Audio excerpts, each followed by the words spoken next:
Okay, welcome everyone. Welcome to Haymarket Books celebration of Theory of Water, Nishnaabe Maps to the Times Ahead, which comes out today from Haymarket. I'm so honored to be here and part of celebrating this incredible work of life-giving, of theory, and I'm just honored to be speaking with Leanne today. We'll start with a reading from the book and then move into a bit of conversation. And then I encourage everyone to put questions and comments in the chat, and we'll hope to be able to get to some of those before we end this afternoon. But again, I just want to say at the outset what a transformational read this has been for me, and I can't wait for everyone to be able to buy it and circulate it and talk about it starting today. Miigwech, Sarah. Ani Kiniwaya, thank you so much for joining us today for the celebration of Theory of Water. I'm really, really grateful to Haymarket Books for believing in the book and believing in me. I'm really honored to be in conversation with Sarah today. And we're going to start with two short readings. So this first reading comes from chapter 2, and it's called Nibi. Nibi is the word for water in Nishnaabe, which is my language. It was in the final chapter of my book, Rehearsals for Living, as I was writing the last letter to my co-author, Robin Maynard, that I began to think about water, Nibi, as a theory, or a mapping of life in affiliation and global connection. In other words, as a form of Indigenous internationalism. I became interested in thinking alongside water as it traveled the globe over and over, moving inside and outside bodies across all kinds of borders, and as it changed form from solid to liquid to gas. I remain interested in its continual movement and cycling, its immense relationship with all forms of life on the planet. Colonialism has forced Indigenous peoples to talk, think, and organize around land in our resistance to ongoing dispossession. But within Nishnaabe culture, there are also responsibilities for the caretaking of water, and often these reside in the realm of women or people who give birth. Often in our ceremonies, these people will sing and pray to water, focusing on expressing our communal love, dependency, and gratitude for Nibi's life-giving qualities. And some have become activists. From 2003 to 2017, Elder Josephine Mandamin led a movement of water walkers, people who walked around the Great Lakes, drawing attention to the health and well-being of the water. The activist Adam Peltier from Wakamakwang has been fighting for access to clean drinking water for a decade, since she was 12 years old.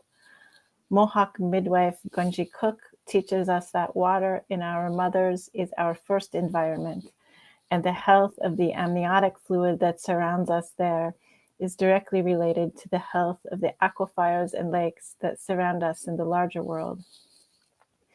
Meanwhile, Nishnaabe fasting ceremonies, which include spending time on the land in the spring and going for 4 days and 4 nights without water, reinforce the idea that we cannot exist very long without this element. All genders and all forms of life have a relationship to water. Water droplets in our breath connect us intimately, as we learned during the pandemic. Nishnaabeg think of water as the lifeblood of the earth. We think of the Great Lakes as internal organs that filter and clean water before sending it along the Gitche-Zibing, or the St. Lawrence River, to the Atlantic Ocean.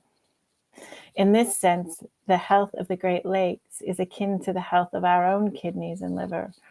We rely upon coastal peoples to take care of the water in the Arctic, Pacific, and Atlantic Oceans. We rely on northern peoples to take care of the permafrost, snow, and sea ice.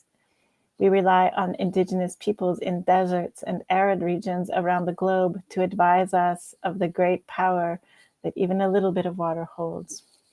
We rely on mountain peoples to take care of headwaters and glaciers. In my own practice, I rely on writers and thinkers like Christina Sharp and Alexis Pauline Gumbs to teach me what Black feminists theorize about the Atlantic and the Middle Passage. In the face of ongoing dispossession, Indigenous peoples have written much about the importance of land to our continued existence. Land and land-based practices are the nest within which we learn our philosophies, laws, ethics, and politics. And while water is, in this context, considered to be an integral part of the land, I'm interested in the theories that water in and of itself hold for living, organizing, and making worlds beyond the ones we've inherited from colonialism and racial capitalism. The present moment, one of climate catastrophe, of ongoing genocide and Nakba in Gaza, Palestine, of genocides in Sudan and Congo, demand that we direct our dreams and actions towards making worlds that refuse capitalism and dispossession and the spectacular violences required to maintain them. The present moment demands that we figure out how to create and maintain robust constellations of co-resistance and provide material support for anti-colonial movements locally and globally. As the access of capital and the states protecting that capital descend into fascism, the present moment demands that we come together and face our linked crises in a manner that ensures the sanctity of the planet for all species and generations yet to come. The theory of Nibi asks us to think on a scale that is outside the present moment and our own immediate needs. I'm thinking about Nibi as a theory here because Nibi offers us an invitation to learn from its embodied practice, a practice of cycling that is global, is permeable, and brings about a continuous rebirth on our planet. Nibi asks us to ground ourselves intimately in land and place and relate that grounding to other movements, geographies, cultures, and lands. The shorelines of our lands, shaped by water, teach us about fractals, patterns repeated across scales, and show Nishnaabeg that the same practices we engage in within our family are the practices we engage in as nations and in the larger universe. Nibi teaches us that our thinking is most powerful when it can connect the intimate to the global and move between scales effortlessly. Nibi, water, is iterative, resilient, and transformative as it carves out spaces from rock over thousands of years. And water, Nibi, is interdependent and decentralized, a vessel for multitudes of land and water-based species and communities. And finally, water and Nibi always create more possibilities. Water and Nibi are working within Minobamadzawin to propel a continuous global rebirth of life. Nibi, like all Anishinaabe theories, is an emergent theory of internationalism. Nibi's practices on a small scale are replicated on a larger scale. Nibi works with and asks us to embrace uncertainty, multiplicity, adaptation, iteration, and decentralization as forces that create the conditions for life to emerge and continue. Nibi is inside us, and it connects us to all forms of life on the planet. Nibi matters. The second reading is a little bit farther along in the book, and I'm starting to think about snow and the concept of sintering. During the pandemic, I became a groomer of our local ski trail. And so I was often out in the early morning during the pandemic on a snowmobile grooming. But because I'm a bit of a dork, I was listening to podcasts. And so this became part of my process. One early morning while I was grooming the trail, I was thinking about sintering and listening to a podcast called Conjuncture. The episode Against Pessimism featured Robin D.G. Kelly, and in it, Robin spoke with Jordan T. Camp about a variety of topics coalescing around our present moment. Robin spoke about this moment that we all share, telling us that liberalism and fascism share the same goals: to shore up capitalism, maintain class and surplus, and keep the markets afloat. Sometimes, he said, fascism works better. At other times, liberalism. Fascism makes liberalism possible. I thought of Justin Trudeau wearing his reconciliation socks, embodying the idea that he is Indigenous people's best friend, with his tattoo, the smudging, the big drum in the blanket, and the headdress. Meanwhile, he has whittled colonialism down to residential school abuses. He has paid the money and facilitated the Pope. I imagine Trudeau's team organizing Instagram posts of high tanning and power dancing, logging them into their database, and constructing a brand of indigeneity that is a good sell to liberal whites and liberal Indigenous people alike. This anti-racist, multicultural fuel is what financial capital thrives on, as Kelly said to Camp. In another part of the podcast, Robin talked about Gramsci and his 1924 work Against Pessimism. He said, "I'm trying to remember all of it, although to me it seemed like his mind held an astounding catalog of details." He talked about how Gramsci pushed back against Communist International and the historic moment when Italian communists facing Mussolini's fascist rise declared, quote, "We have to withdraw," unquote. According to Gramsci, this pessimism defined by fatalism, the idea that the crisis was coming, the economy was about to collapse, and the communists would just have to wait it out. Gramsci said, no, we need to act now. We can't wait. We need worker rebellions like the ones that occurred in Turin. Listening to this, I wrote down, this is where we are. We don't need to be defensive about anti-fascism, but active, engaged, and on the offense. And then masses of people in rebellion create crisis. I thought about the past few years, our recent history that showed the precarity of life, and also the calculations about who was worthy of living and who was assigned to perish. I thought of the never-ending crises and how it was easy, very easy, for some of us to be disengaged, to just wait it out.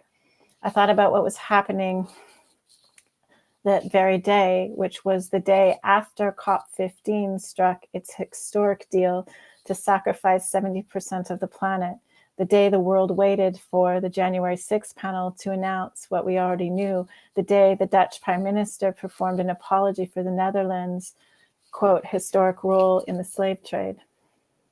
I thought about the ongoing genocides in Gaza, Sudan, and Congo, and here I was, listening to a thinker I deeply respected, who compelled me, demanded even to be active and on the offensive, who demanded that I fight, that we fight together. Kelly talked about Cedric Robinson's work as Black anti-fascism, and I thought about what Indigenous anti-fascism might look like, and Nishnaabe anti-fascism, Michi-Saagiik Nishnaabeg anti-fascism. That is, I wondered, what would it look like to have a critique of fascism from within the formation of thought, and perhaps a specific school of thought of the Michi-Saagiik Nishnaabeg? What would it mean to have the sort of structuring and organizing that occurs outside what we usually imagine when we think of movements and anti-fascist writers and scholarship on these issues? What would it look like to have a school of thought that is largely embodied, that is oral, and that has been under attack since contact? A school of thought that is still difficult to propose, argue, and justify within the academy because it refuses the academy as an ethic, even as the academy cannot reproduce the sort of people who embody this sort of thinking. A kind of theory that is generated through continual practice, that is in constant motion. As if I was sitting beside him, perhaps visiting with him at the shore of a lake, I listened to Kelly tell Camp that Robinson's work in Black Marxism isn't really about racial capitalism. It is truly about Black revolt. Robinson, he said, traces the source of ideologies of enslaved Black people to the beliefs, moralities, cosmologies, metaphysics, and intellectual traditions of the superstructures they were violently ripped from, not from the modes of production they were forced to labor within. In this, I heard ways of thinking, epistemologies, ways of knowing, practices and ethics from indigenous peoples on the African continent. Kelly traced this influence forward in the Black radical tradition through the writings of Du Bois, C.L.R. James, and Richard Wright, a theory of Black radicalism that developed through what they found in the movements of Black masses. Listening to the podcast while grooming the trail led me to a moment of revelation. I think I'll stop there.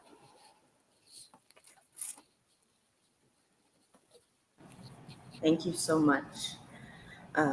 So I think everyone can get a sense of the stunning beauty of this work and a prescience and almost premonitional kind of way with writing that Leanne has. And I wanted to actually return to this moment with Robin Kelly to visit one of the themes that I thought was very prominent in the book, one of the structures of the book, really, which is relation. And so, this is a work of great generosity. So Leanne teaches us about relation by recounting ways of learning. And there are many important teachers. There are many important teachers in this book.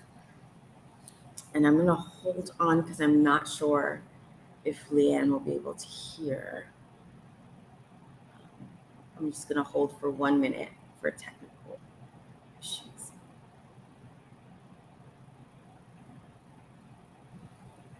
Oh, okay.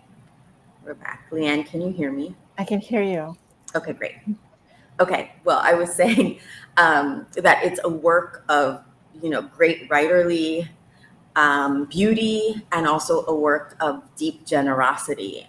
And it's offering a theory of water, a theory of winter, a theory of ice, as you have recorded about, and we'll get to that a little bit later. But you really teach us, you really offer this theory by recounting and revisiting ways of learning. And there are such important interlocutors in this book. And I just wanted to start by thinking about relation, by revisiting a few of those voices that sort of dwell with you. And so you say, as you read, I think just a moment ago, NIBI, a theory or a mapping of life and affiliation and global connection. So NIBI, water, a theory of and mapping of life and affiliation and global connection, a form of indigenous internationalism. And you explain that you began to think earnestly about water in this way in November 2020. So in a letter to Robin Maynard in your previous book, Rehearsals for Living, which is just an incredible book that everyone should read as well, you recount this moment. You say that you're thinking about water in a time after people stopped banging pots and pans in the afternoon for healthcare workers. It was a time when white people feigned surprise over missing and murdered Indigenous women and girls and feigned surprise over police murders. It's a time of Palestine genocide then as in now. And so you first arrive in some ways at this book through previous work with Robin. And I just wanted to also return to this moment with Robin where you're not reading his work. You are grooming the mountain and listening to the podcast. And I'll just repeat just a snippet of what you say in this moment. You say, as if I was sitting beside him, perhaps visiting with him at the shore of a lake, I listened to Kelly tell Camp that Robinson's work in Black Marxism isn't really about racial capitalism. It is truly about revolt. And then you say later, a few passages later, listening to this podcast while grooming the trail led me to a moment of revelation. I have for a long time felt an affinity toward the Black feminists and Black radical tradition, but also worried that this affinity was a kind of mining for knowledge and practice that I couldn't find in my own community. I stick on the words couldn't find in my own community as I write them because I know with certainty now that this is simply not true. There is an uncompromising, incommensurable critique of colonialism and capitalism from within Nishnaabeg thought, and it not only formed the foundation of resistance for my ancestors, it is the catalyst of my own resistance. And so I just wanted to think about relation in terms of practice and theory. How is water in this moment helping us maybe think differently about Black feminist, Black radical, Indigenous relation through practice, which is thought in your work? Yeah, so I do think that the idea for this book was born at the end in those last letters that Robin and I were writing together. And so we had developed this practice of thinking together and of writing separately but linked together. And so I was coming from that place. And we were sort of at the end of that book thinking about things like solidarity, things about how we could expand our thinking beyond a Black feminist and an Indigenous feminist writing letters. And water became something that I started to think about because it operates on a scale that's almost incomprehensible. It's the same amount of water that was here when the planet was formed is still here. The global water cycle connects every living thing on the planet. Water never stays still. It transforms from a solid to a liquid to a gas and then back again. And so I started to become really interested in water and the embodied practice of it as a connector, as something, maybe a map that facilitates a kind of relationality that connects me kind of intimately to my homeland and also to the species and other forms of life that I'm sharing time and space with in a very, kind of regional context, but also, my lakes and rivers go through Lake Ontario, go through the St. Lawrence into the Atlantic, and then globally. So it connects a lot of life across these tremendous differences. It's also continually violating our home spaces. It doesn't respect the borders of the Westphalian state. It's also an incredibly persistent being, I think is the right word. And so I was thinking of organizers when I was thinking about water, how it kind of can erode away rocks to create these chasms or ruptures or arches over, this incomprehensible amount of time. And that to me reminded me of our movements and how sometimes I think we feel like we're working really, really hard, but we're not seeing any change. But like water, we have to be patient and persistent and keep doing that work. So it became something that was an organizing theory that changed my orientation, because I think Indigenous scholars and Indigenous peoples for a long time have been very focused on land because we've had to, because land is so important to us.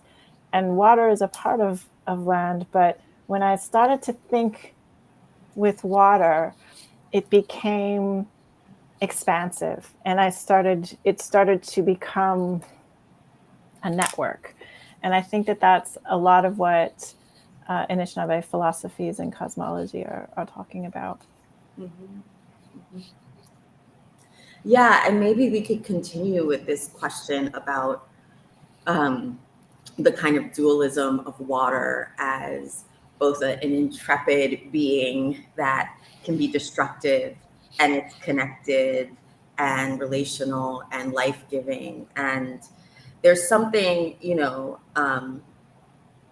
related to water, the sort of context for water in this book for a long time in the book is winter. It's not, it's not an oceanscape, right? It is like a cold, wintry um, set of scenes that we find in most cases. And I couldn't help hearing Gil Scott-Heron as I was reading this book, and his song Winter in America, which is a very bleak story of fascism, imprisonment. He has a line that says, ain't nobody fighting, nobody knows what to save. And I feel like you gave us, in many ways, an organizing framework for thinking about what to save if we think about water as something that crystallizes all of the things that we want to save and maintain and keep. And there's something about the way you render winter in this book that is beautiful and forceful in productive ways, rather than a site of, violence or bleakness. And I just wanted to ask you about your relationship to hope. You call hope a luxury. I think at one point you say, I just know an interviewer is going to ask me about hope, and we know that hope is a luxury. And yet you also quote Mariam Kaba, hope is a discipline, right? And so how do you grapple with what water can help us see about that kind of resilience, but also pessimism, right? You have a way of embracing and rejecting pessimism.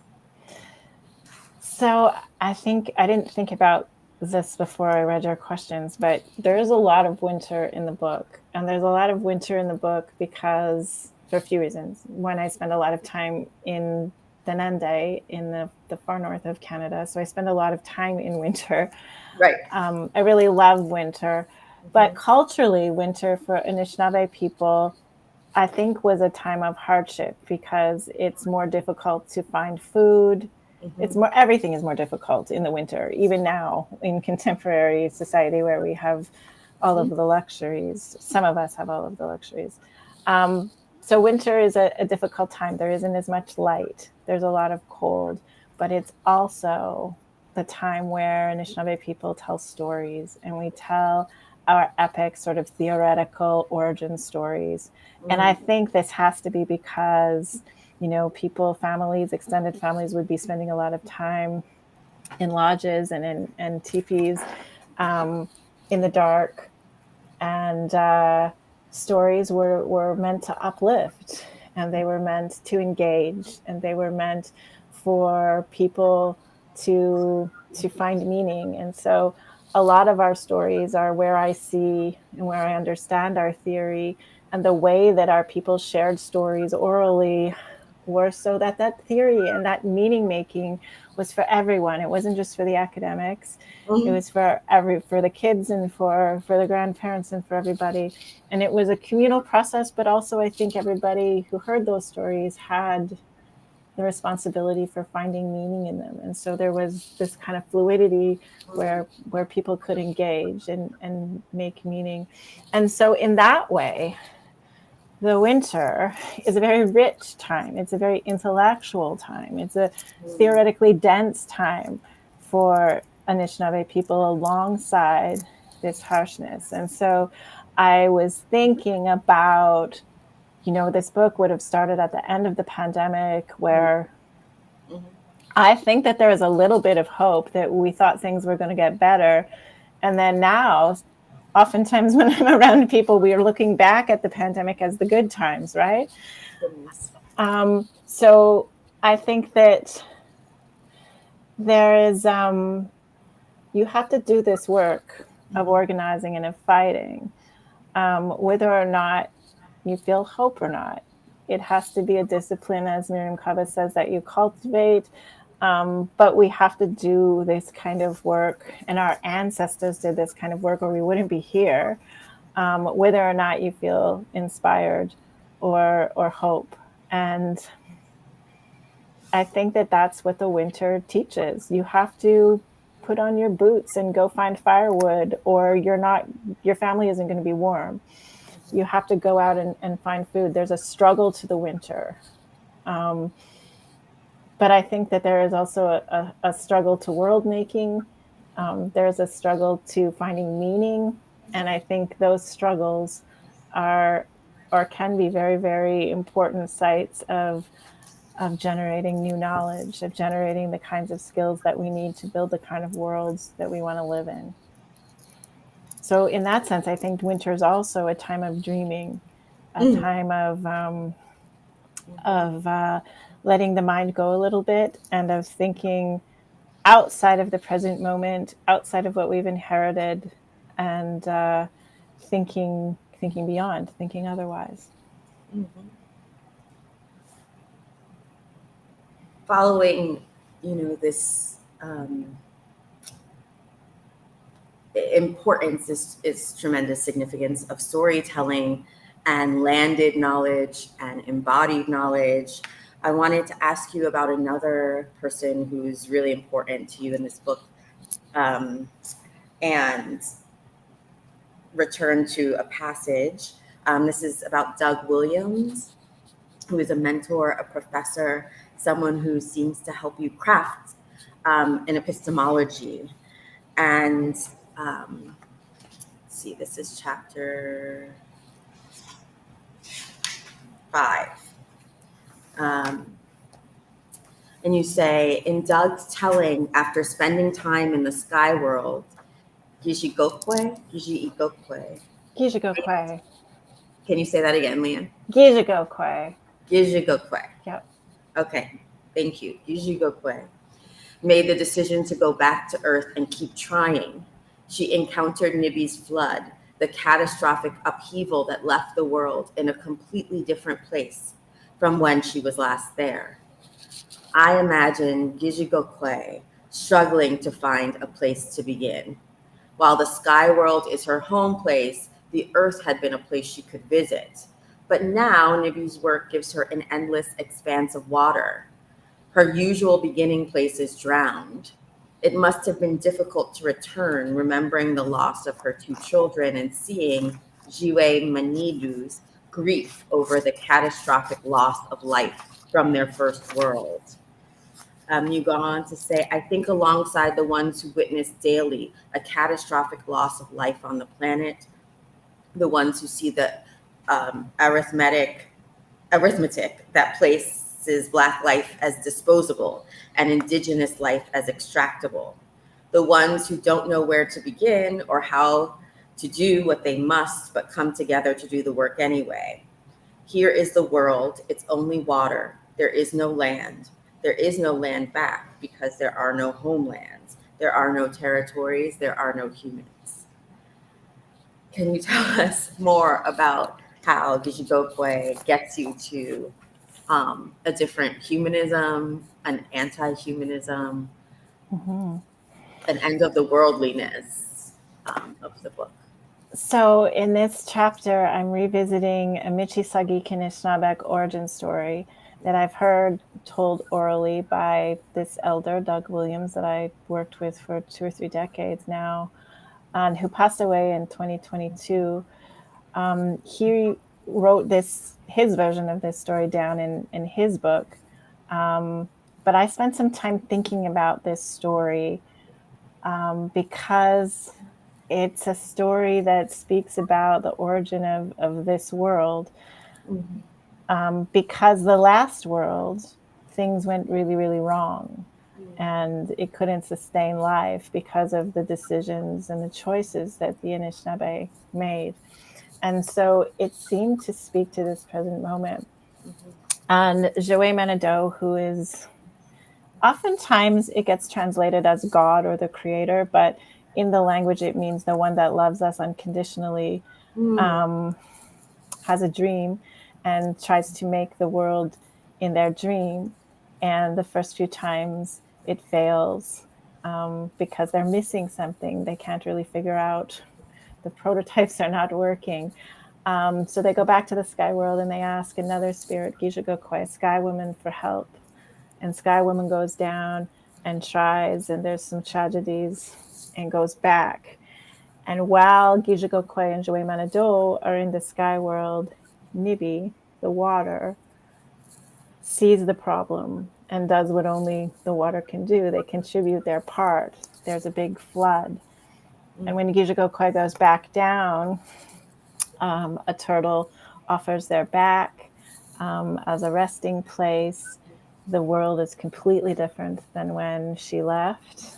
Some of the animals that can swim or fly join her on the back of the turtle, and she notices a map on the back of that turtle. She notices that there are 28 sections on the turtle shell, and there are 28 sections on turtle shells today around the edge. And she notices inside there are 13 sections, and those 13 sections are the Nishnaabe calendar. Those are the 13 full moons that we go through in a year, and there's 28 days to each of those moons. So from that, because Gijagokwe's body cycles, she recognized that what's missing in the formula is cycling and renewal. And once they figure that out, they're able to get some earth from the bottom of the ocean and to rebuild the planet. But this story, for me, teaches us a lot about rebuilding and making worlds and making otherwise. It teaches me that this work is really difficult. It is struggle. It is when you try to do it by yourself, like Joey Manado did the first time and failed, it didn't work because you need a diversity of people thinking and adding in the knowledge that only they have. And so I think that I wanted to retell this story in this book at this moment because for me, so often it feels like the world is ending, and it should. There's lots of parts to the capitalist colonial world that needs to end. The amount of violence it takes to maintain it, but we're kind of sitting on this back of the turtle, and we don't know what to do. We don't know how to build a new world. Together, we need to generate the knowledge and the skills in order to actualize our dreams of how we could live together on this planet in a way that sustains all of us and that honors the sanctity of the planet.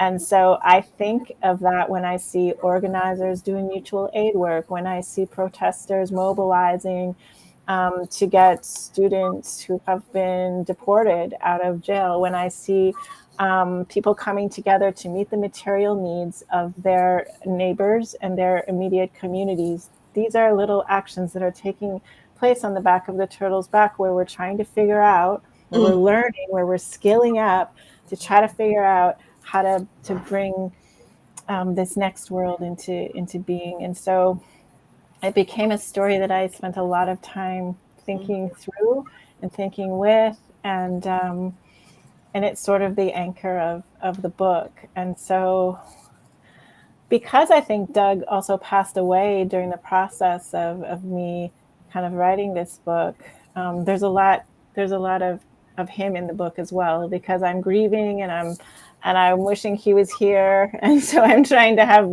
discussions. I'm having discussions with him in my head. And I don't have him to go to anymore.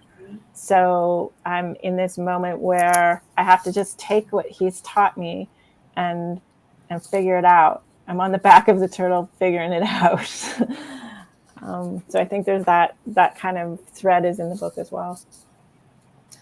Right. And you might have, in another kind of epistemology, another incarnation of work, sort of sat with a bunch of, with writing, and then discussed, the various theories that you're reading. And I am really just stunned at a kind of modality of searching in this book that is really so deeply um, resonant with the story that you were just recounting, with this search, with this origin story. And in particular, in chapter 7, you go to Pinery Road and Concession 11.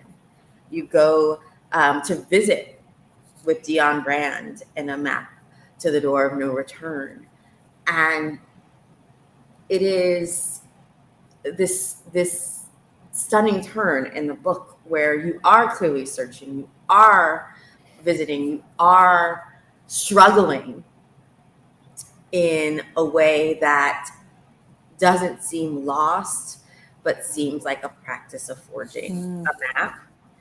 And, I wondered if you could tell us about that moment, and that decision to visit that place. And you say, you're in the car, you have a black ash basket, and you have the book, you have A Map to the Door of No Return. And you say, in the car with map on the dashboard and the basket in the back seat, I thought about place, belonging, diaspora, property, plantation, and foreclosure. Can you talk a little bit about that moment and an experiential sort of theorization and being with objects, being rooted in a place and thinking with Brand? Yeah, so I was asked a few years ago, there was a celebration for Dion's book, A Map to the Door of No Return. And I was trying to think of what to contribute. And so I was rereading the book and I was struggling, as we do, about what to say. And when I got to the section on Pinery Road and Concession 11, I was like, that's in my territory. That's very close to where I live. I should just get in the car and go there and see where Dion's car broke down, 25 years ago and see what happens. And so, yes, I think that there is something about my practice where I have to go and do it. I have to, there's something about being out on the land at this intersection, thinking of Dion's car breaking down in the winter and what she was feeling and the chapter she wrote after this happened, and then being there, 20 years later, 25 years later, in the summer at that same place, and thinking about how I'm relating to that place, that rural place. There was an election going on, so there was lots of kind of far right signs, conservative signs on the way up. And then I decided to leave an old iPhone camera at the farm stand at that corner overnight. And it was capturing, like doing a time-lapse video of everything that was going on. So I decided to sort of do this surveillance of the corner because I felt that's the surveillance of settlers when I was moving through this space. And in a different way, but a related way to the way that I think Dion was feeling about surveillance at the time her car broke down. I had a companion alongside me for this journey, which was a black ash basket. And this was a basket that was made, decades ago. I was taking it back to Curve Lake First Nation, so I was repatriating it from a friend of my mom's, a non-Indigenous friend whose, I think, mother-in-law had bought it on Chemong Lake from some Nishnaabe like 60 years ago.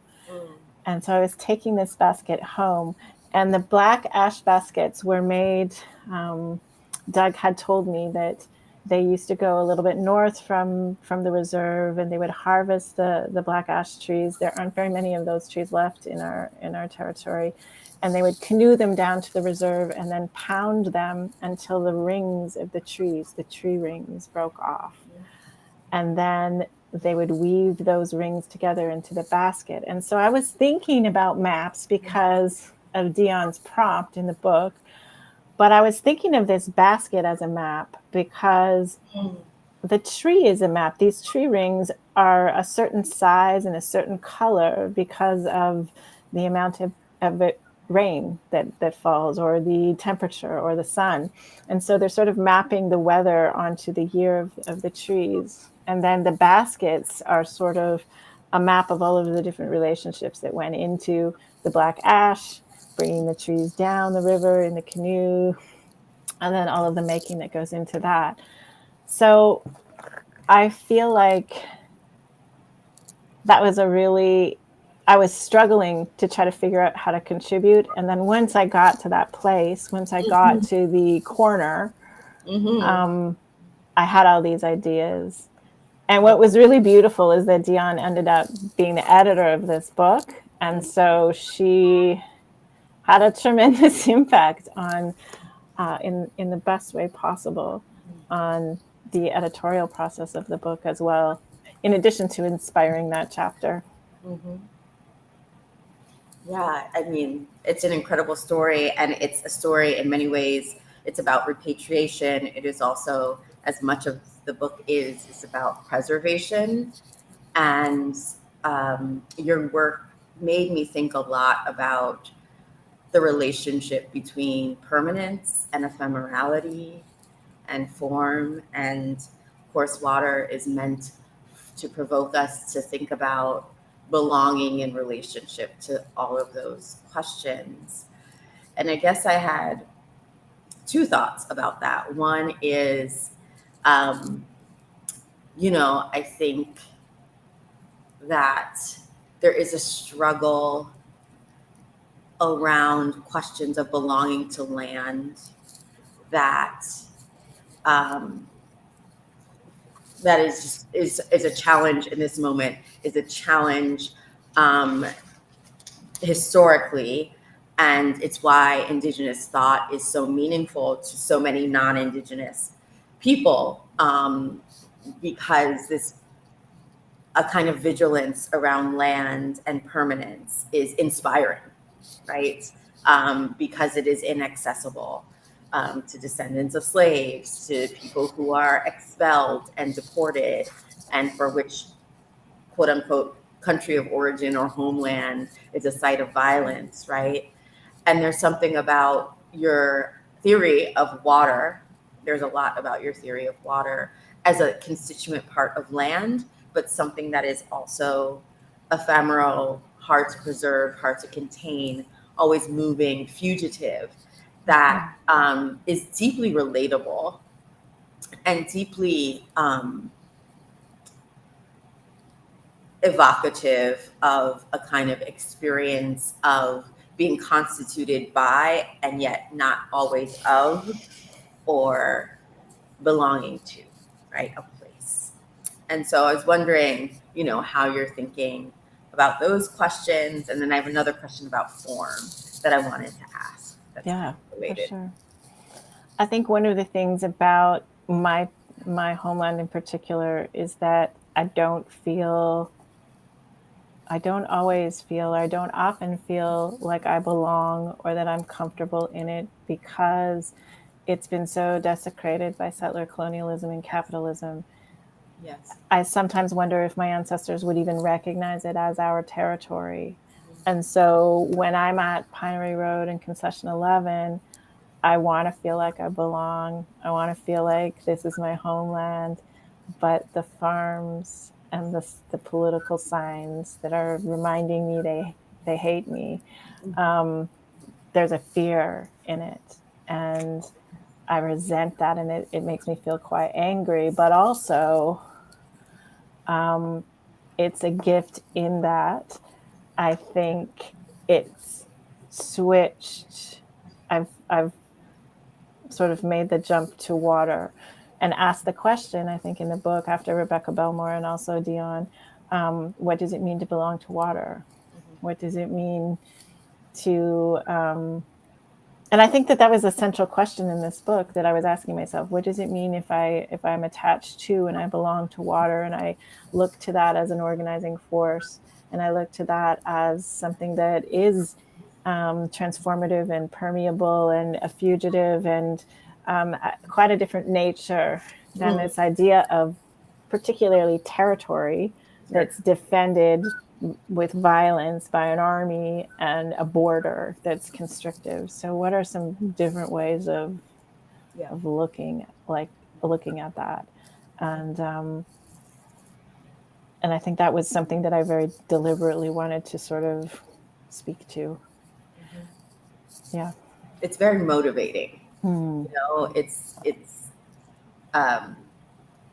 you know, to think not only about what it means to be attached to water, but what it means to emulate water in a particular way, an impossibility, right? But one that, you know, in perseverance, in a refusal of borders, it gives us a way of thinking about how to go forward in this moment.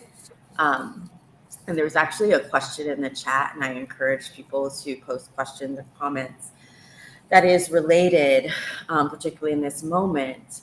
And someone asks, I'm sorry, I don't have a name, but they ask, they say, thank you for your very insightful reflections on the internationalism that water inspires. Could you speak more to how you understand anti-fascism in relation to anti-colonialism and the Westphalian state?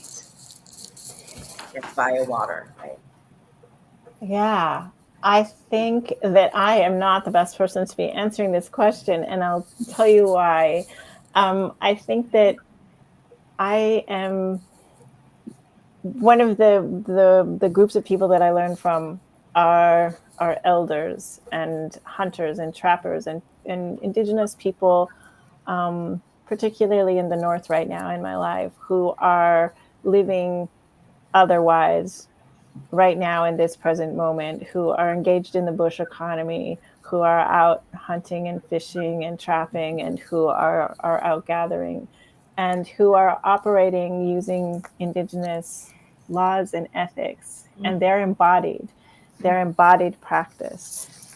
And when I see that sort of collective embodied practice, and you can't see it everywhere in indigenous communities because of colonialism, but when I get glimpses of that, I see an embodied critique of capitalism, an embodied critique of colonialism.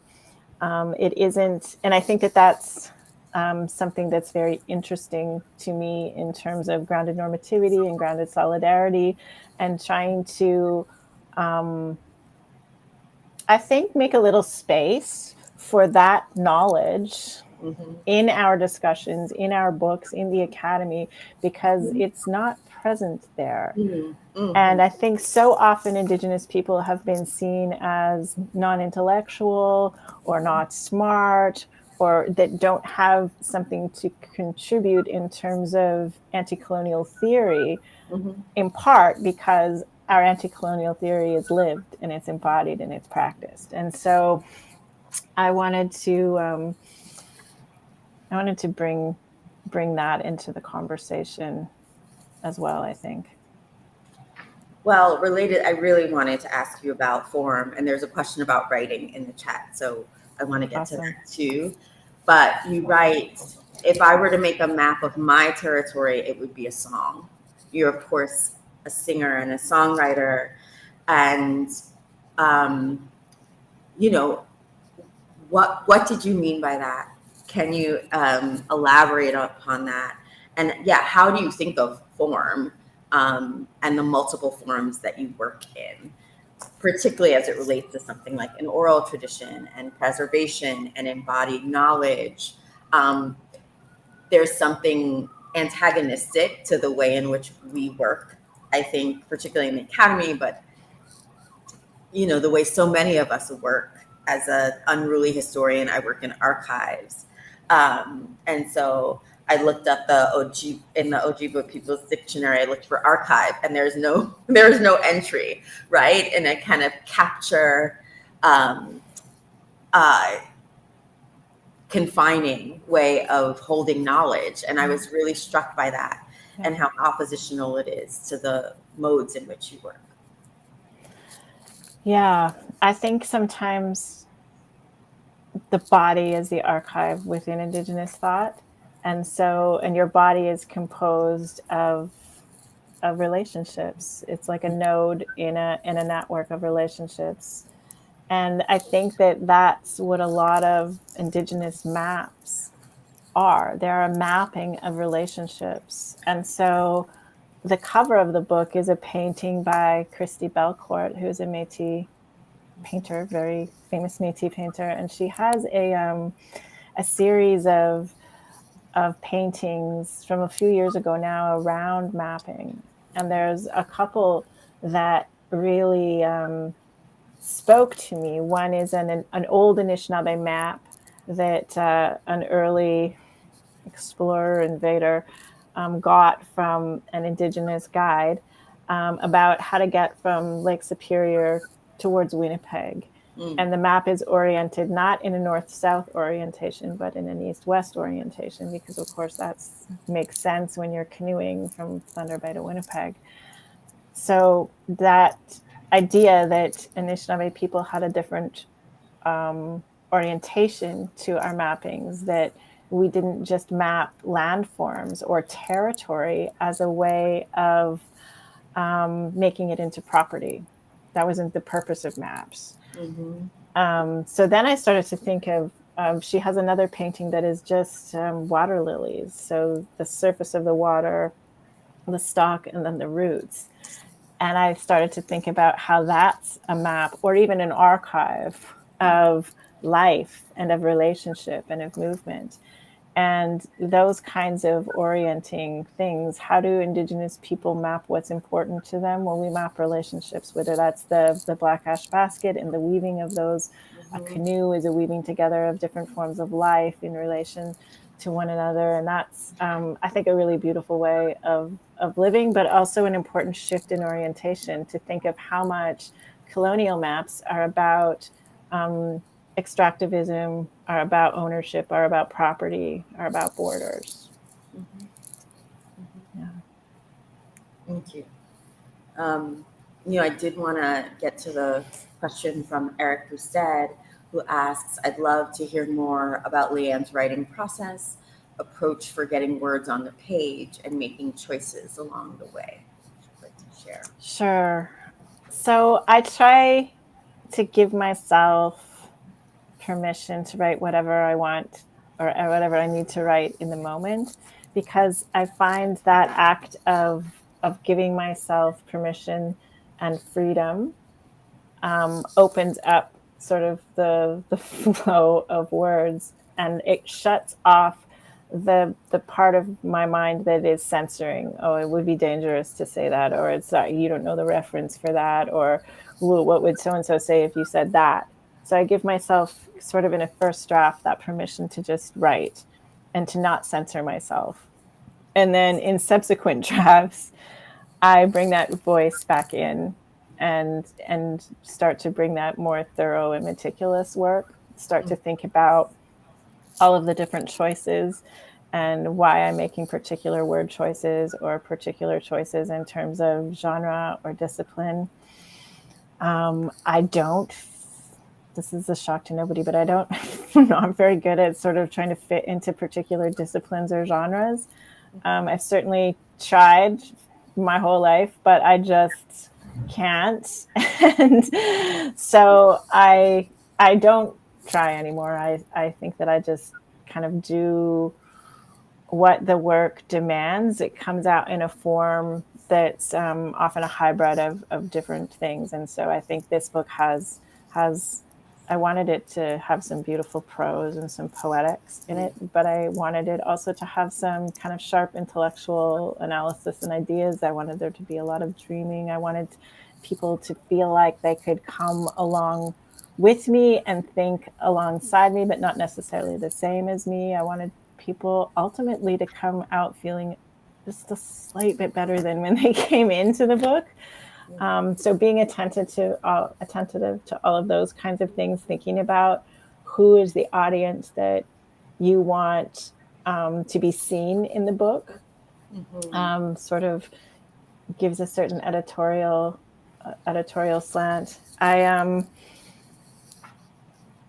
Movement is a really important part of my process. I cannot just sit at my computer and my desk and type away. I get a lot of my ideas either running or skiing or cycling, being out on the land. I don't know why. It's something that once my body is in motion, I think that my brain starts to make connections that it can't make just sitting and reading and writing. But reading and writing are also kind of an important part of the process.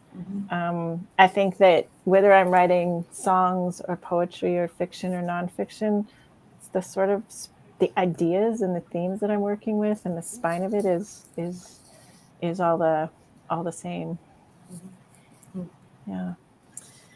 Yeah, it's funny. There's so much that is dramatically unfamiliar about the world that you describe. Being a city person, I grew up in Brooklyn, but that idea of motion, to me, reminds me of just the important thought that happens on the subway, or Right. what it's like, and about just being in relation to people as messy and beings as messy and as unpredictable as that may be across these very different, localities. So I did want to ask about you in the passage you read earlier. You talked a little bit about gender, right? And there's a way in which water is transversal to borrow from C. Riley Thornton, right? That's it perhaps makes, but also meaningfully unmakes or undoes gender. And I'm just wondering how, questions of feminism and gender are shaped by theories of water. Water, when you were talking, I was thinking water feels pretty queer to me. It's like in constant motion, it's transforming, it's very fluid.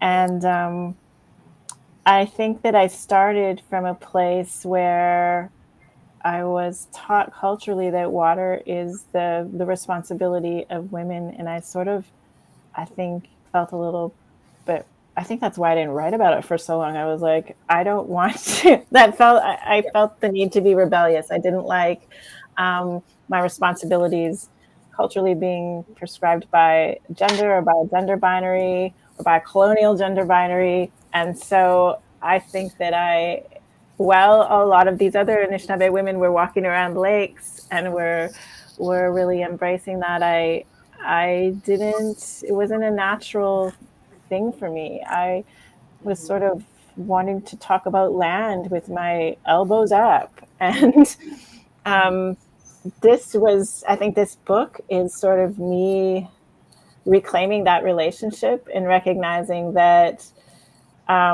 it's not attached to the colonial gender binary. It's not just women that have a relationship to water. We have each gender, each person, each living thing has a unique relationship to water, which is an important piece of the puzzle. Beavers relate to water much differently than Leanne does, right? Raccoons in downtown Toronto are relating to water much differently than me. And we need each other. We need all of these different bodies of water if we're trying to remake the world. It would be a pretty arrogant thing to think that, one or two of us could come up with a blueprint for something that can work. And also, we already have this planet, and our job isn't really to remake the whole planet. It's just to figure out how to live with inside it in a way that doesn't kill everything. Yeah. That is anchoring, and there are moments where you put pressure on these questions, where you talk about birth rather than motherhood Right. or, in relationship to water. And I appreciated the attentiveness to a kind of queer refusal of a gender binary and a human non-human binary. And it's part of the theory of relation that I found to be so compelling and clarifying in the book for moving forward. So we got a question in the chat about your music. So would you be able to talk about how you see the connection between the new book and your album, Theory of Ice? Yeah, for sure. So I think that one of the origin stories of the book is certainly in that last letter to Robin Maynard in Rehearsals for Living, but another site of origin is in Theory of Ice. And so Theory of Ice is going back to when I was writing it, would probably be almost a decade ago. And I had been spending time in the north on the shore of a lake during breakup. So the lake was melting from being solid ice into a liquid again. And so I was a witness to that process over, 4 or 6 week period. And there was these otherworldly sounds that would happen when the layer of ice was sort of floating on the lake like a drum. It was sounds I'd never heard before. Every day was different.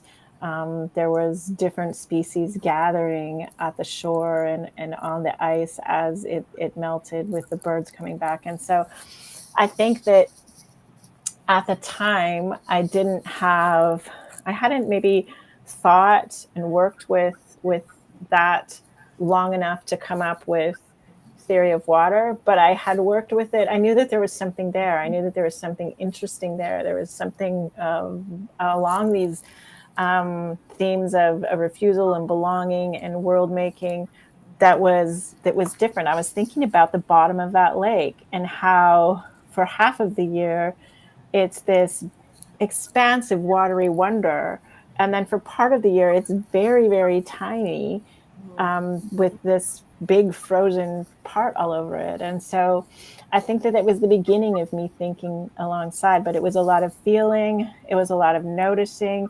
And I think songwriting was a way of me processing and was a way of me deepening my understanding. So I think that was actually a really important part of this process, was that record and that album. And once I think that the great thing about music is that this didn't really happen with Theory of Ice because of the pandemic, but you sing the songs, you rehearse the songs over and over and over and over and over again.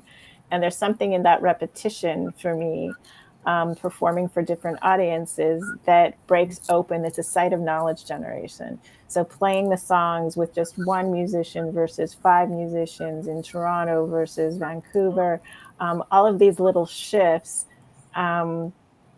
open up different meanings for the lyrics and different meanings for the voices or the other instruments. And so I think that working with that songs and thinking with that lake that was melting and freezing again for those few years that we were performing the album is also a way of kind of deepening my thinking, so that it got me to the point when I was on the snowmobile during the pandemic, or skiing. I was able to make the connections between centering snowflakes and Indigenous internationalism. But it's the kind of work that you can't really put it, like if I was an academic at a university, I don't think that I could really put in my proposal, like, first step is I'm going to make a record about this, and then I'm going to tour it, and then maybe you'll get a book. But yeah, yeah. I mean,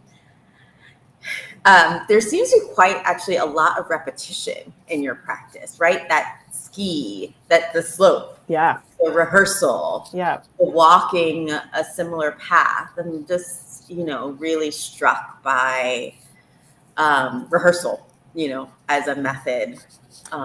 There's a lot of rehearsal in my practice, and there's a lot of repetition in Nishnaabe thought and in Nishnaabe practices. So we're practicing the same land-based activities at certain times of year, right. The maple sugar bush, the wild rice, year after year after year. We're doing the same stories. We're doing the same ceremonies at the same time of year. And as you go through that year, it's shocking how your perspective changes and how your knowledge deepens. Mm-hmm. And in part, it's because I think that repetition impacts that part of your brain that makes connections and makes attachments. And so I think there's a lot of parts of our ceremonies that are quite repetitious. And that's been something that's been very valuable to me in my writing. Do you listen to the same music a lot? Do you have? I do. Albums on repeat. I can kind of imagine that as part of the background and the song background of this. Well, maybe for a final question, one that's related, I'd love to hear you talk about a practice of listening. You know, how do you hear water? How does that relate to what an imaginary, right, or a freedom dreaming practice? Was that part of this work? The podcasts, I'm struck by, listening as being a really important part of how you write and think in motion. Yeah, I think listening is a really important part. I think ears are really great things. And listening in a particular way, listening with an open heart, which is not always a thing that we can do in the academy. But listening with an open heart, I think, is when I can make kind of these connections. And I think that that's what happened out on the snowmobile when I was listening to the podcast with Robin Kelly. I was relaxed. I was, happy to be in the forest. I was out on the trail. And I think that your brain can make connections and attachments when you're not stressed out and you're not under pressure.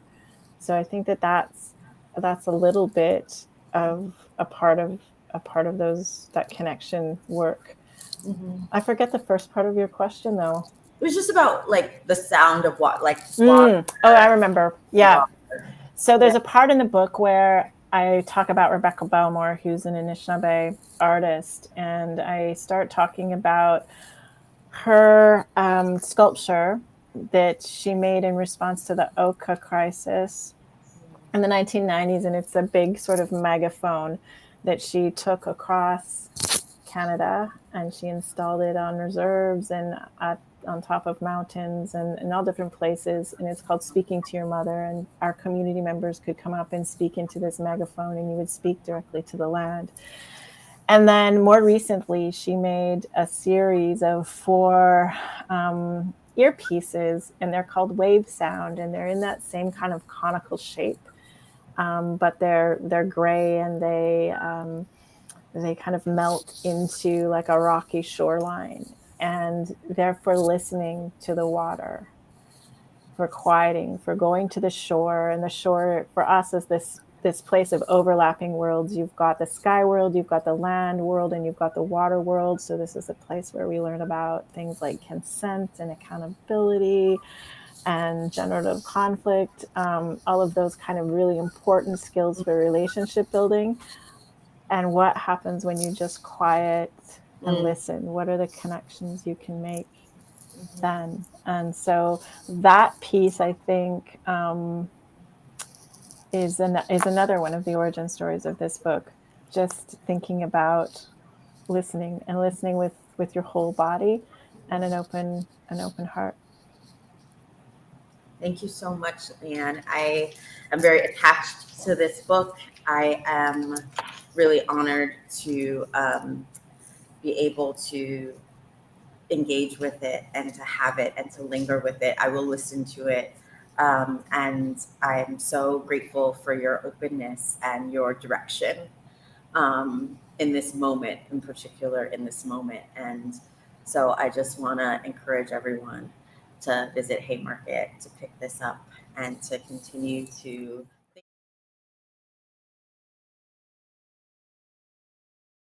you everyone for coming, and thank you so much, Leanne, for this work and all of your work.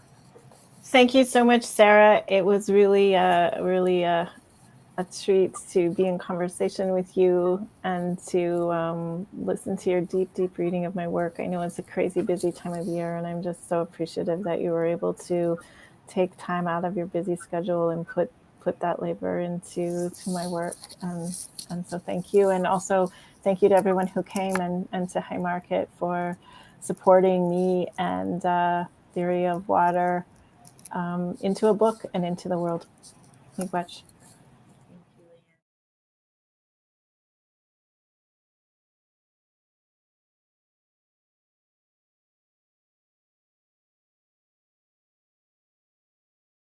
Thank you, Leanne.